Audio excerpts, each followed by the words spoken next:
Okay, I'm going to tell you what I'm doing right now. I started this little group on purpose with inspiration.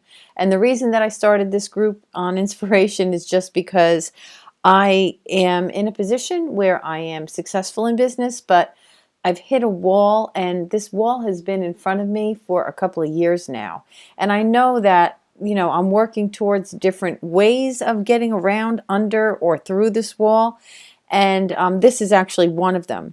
I began reading the book, The Confidence Gap, and it has all exercises in it from beginning to end. You read, you stop, you do an exercise. You read, you stop, you do an exercise. And they're really very good, and the content is really very good. So I thought I would love to have people to do this with. And so that's where this started from. So we're reading a book, The Confidence Gap. And I'm hoping that when we're done with this, we'll continue on together with, other things that we can do. So one of the things that I decided to do, and this was another thing that was just a spur of the moment by inspiration, is read the book up to the next exercise. And I created a Facebook page so anybody could get on that Facebook page and join in that Facebook page with this and work on the exercises as we go.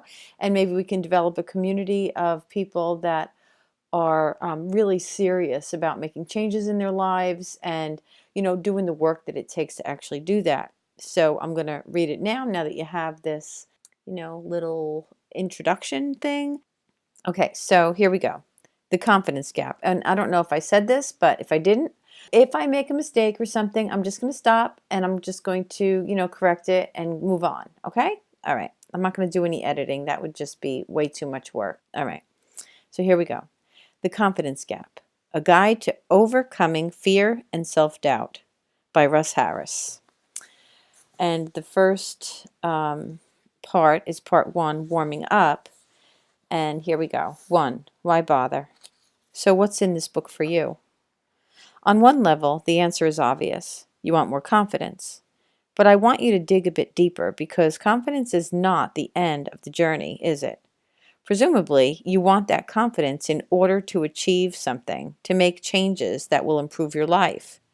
Imagine that you magically have all the confidence you could ever have hoped for, but nothing in your life changes.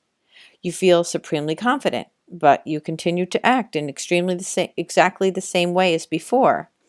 In every aspect of your life, there are no changes in your relationships, your work, your health, your social life, or your recreational activities. You continue to go through the same old daily routine, doing the same old things. You walk and talk exactly as before. You don't start any new projects. You don't pursue any new goals. Your performance doesn't alter in any way. Your character doesn't change. You don't treat yourself or others any differently. You behave in exactly the same way as you did before. The only thing different is that you now feel confident. Would you be satisfied with that outcome? I've asked hundreds of people that question, and no one has ever answered yes. This is hardly surprising. We don't want confidence just for the sake of it. We want it for a purpose. We want it to help us achieve our goals, follow our dreams, or perform better in some domain of life, such as sports, business, music, the arts, public speaking, parenting, or socializing. That's why I ask my clients, if you had all the confidence in the world, how would you behave differently? What sort of person would you be? And what sort of things would you do? The answers I get to this question vary enormously. I'll give you just a sample. Dave, a 50-year-old psychotherapist, would be more creative and start writing that novel he's been dreaming about for over a decade.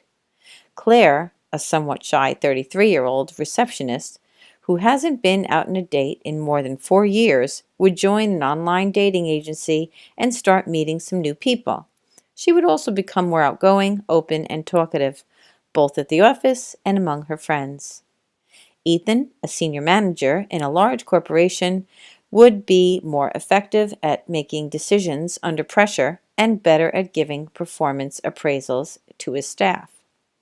Raj, the owner of a very successful restaurant, would take out a loan and open the second restaurant he's been dreaming about for over 2 years. Kaula, an insurance claims processor, would leave her empty, joyless marriage and start a new relationship. Rob, a 42-year-old real estate agent looking for a change in career, would enroll part-time at a university and start studying for his MBA. Sarah, an unemployed dancer, would attend far more auditions and dance much better in front of the judges. Phil, a semi-professional tennis player, would play better under pressure and hopefully win more games as a result.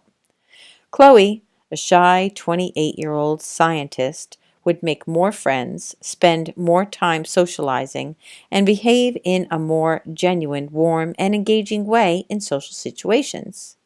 Seb, a 44-year-old taxi driver, would start making love to his wife again.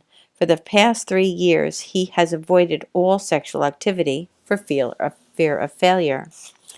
Dana, a junior manager in a large manufacturing company, would contribute more in meetings, including sharing her genuine opinions and giving suggestions. Alexis, a 28-year-old mother of 2 young boys, would be more assertive with her domineering, hypercritical mother-in-law. Now that you've had a glimpse of other people's desires, it's time to connect with your own. Please take as long as you need to read through and carefully consider the important questions that follow. In a world where you had unlimited confidence, ... How would you behave differently? How would you walk and talk differently? How would you play, work, and perform differently? How would you treat others differently, your friends, relatives, partners, parents, children, and work colleagues? How would you treat yourself differently? How would you treat your body? How would you talk to yourself? How would your character change? What sorts of things would you start doing? What would you stop doing? What goals would you set and work toward? What difference would your newfound confidence make in your closest relationships? And how would you behave differently around those people? What difference would your newfound confidence help you to make in the world? Please take some time to reflect on these questions before reading on. Get clear about the purpose underlying your quest for more confidence. Your answers to these questions are vitally important. They will provide the values and goals for your ongoing journey. All right, so he wants us to quickly explore, he says. Take a few moments and quickly explore it. I'll type in these sentences that we're supposed to contemplate. In a world where you had unlimited confidence, how would you behave differently? In a world where you had unlimited confidence, how would you walk and talk differently? So that's our first exercise, and that's what we're going to do, and that's that. Now, of course, you move on in the book as much as you want to. Most of us start gung-ho on things and then peter off. So I think that just moving in a slow and steady pace is a beautiful way to actually see this all the way through.